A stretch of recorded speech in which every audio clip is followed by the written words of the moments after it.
An abandoned site in South London, an unlikely battleground for a fight over renewable energy.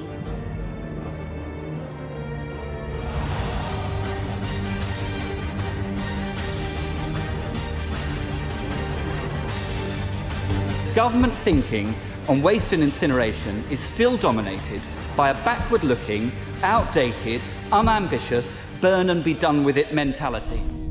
EFW. Remember those three letters. Energy from waste.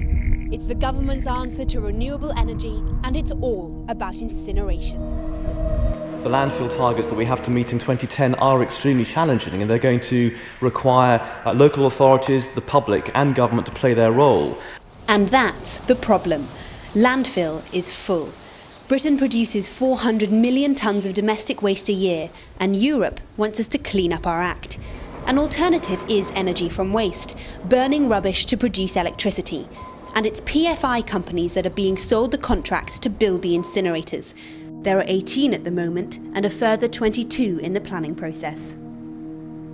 And this is Belvedere, the brownfield site on which Britain's largest incinerator will be built.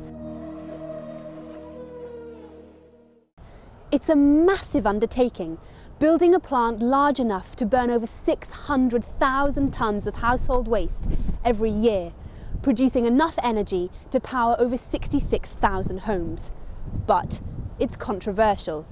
16 years in the planning process, bogged down in court action and dogged by a bitter public protest. Only last month did a High Court judge finally give it the green light. But that doesn't mean the local paper will stop its campaign against the incinerator. It's been a bit of a knock to us that it was given the green light, because there was always that hope that the government would say, OK, we won't. Now they have. It doesn't mean we're going to lie back and take it, and I certainly don't think any people in Belvedere will. Do you have any fears about the fact that you're going to start dealing with waste from more than just places from London in order to... Yeah, I certainly think people in Belvedere are worried about that. It was brought up at the inquiry, you know, is it going to become that we ship in waste from other parts of Europe and start burning them in South East London? They've been wanting to build it for years, and thankfully the community have stopped it or delayed it for, as I said, over 12 years. And crucial to that battle was this man. John Livingston founded the Bad Air campaign against the Belvedere incinerator in 1991. John, you live quite close to the site for the Belvedere incinerator. Indeed I do. How would you say this kind of affects you personally? Well, I could say actually more than that. We've had a number of firms which haven't come here because they know this is likely to happen. They don't want the dirty air. Paper firms, food manufacturing don't want to come here. So other opportunities that would be available to the rest of the community are actually being sidelined now because Absolutely they are. It's working diametrically against what the local community wants. We believe that this will push recycling out, and of course it's a very expensive process, and there are a number of places in other countries where they have incinerators that are costing the local people an absolute fortune because they don't do what they promise. It doesn't do what it says on the tin. It's too big, it's in the wrong place, and it's also been set up without addressing, first of all, the issues of reuse, reduction, recycling. But are these concerns realistic? 150 miles north in Nottingham is the Eastcroft incinerator. Like Belvedere, the local community here has been vocal in its opposition to incineration. The difference is, the burning waste is already on their doorstep. So, what's it like to live in the shadow of an incinerator? I asked one Nottingham parent about the trials of living near Eastcroft. There can be dust on the windows and the cars. I mean, there's the myth, I don't know how much of it, is true, but there's an Eastcroft cough that people talk about in Sneinton. From knowledge that the incineration has breached, emission levels, it does worry me that we live so close to an incinerator.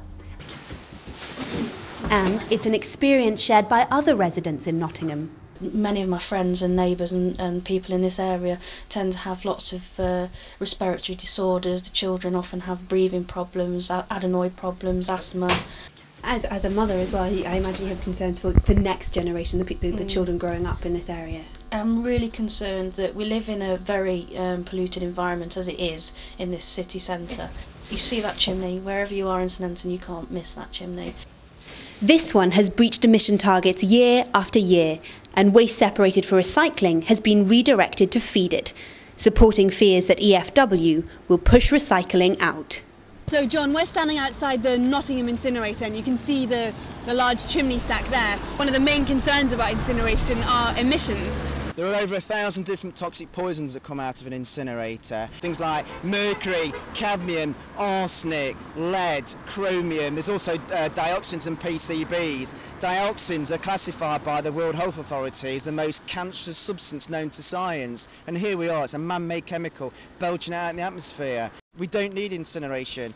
Over 80% of household waste can be recycled, and after all, 35% of what goes into that incinerator doesn't burn. It doesn't alleviate the need for landfill. No, the government are actually calling incineration and energy from waste as a concept renewable energy. What would be your response to that? The government are making it or trying to classify it as renewable because they want it to get what's called renewable obligation certificates to make it very financially viable so that private companies want to build them and make lots of money out of it. So are we seeing a redefinition of the word renewable? Absolutely. According to DEFRA, energy from waste doesn't redefine the term renewable because it falls within an EU directive. But it's still a far cry from wind farms or solar power. They also defend themselves on the subject of emissions, claiming that EFW incinerators are more heavily restricted than gas and coal-fuelled power stations. In discussions over the 2006 Energy Review, the opposition accused the government of hiding the true extent of their plans for incineration. And it is quite wrong to suggest that we didn't feature energy from waste as a potential renewable energy source in the Energy Review. We did, and our department made darn sure that we did. Which is strange, as on government renewable energy websites, EFW is not listed. Perhaps it's because they're worried about it. We've obtained documents produced by PFI companies which clearly show that EFW's image problem is a big concern. It's being glossed up to make it look as if it's something a lot more positive really than it is. This is, manipulation of language. It's not really renewable in the sense that you would look at solar energy, at wind energy. It's a way to make it sound better. Being here at the entrance to the Belvedere site and having seen the Nottingham incinerator, what strikes me most is the contrast between the clean, green and glossy image put across by the government and the PR companies behind energy from waste and the reality here on the ground. If you're having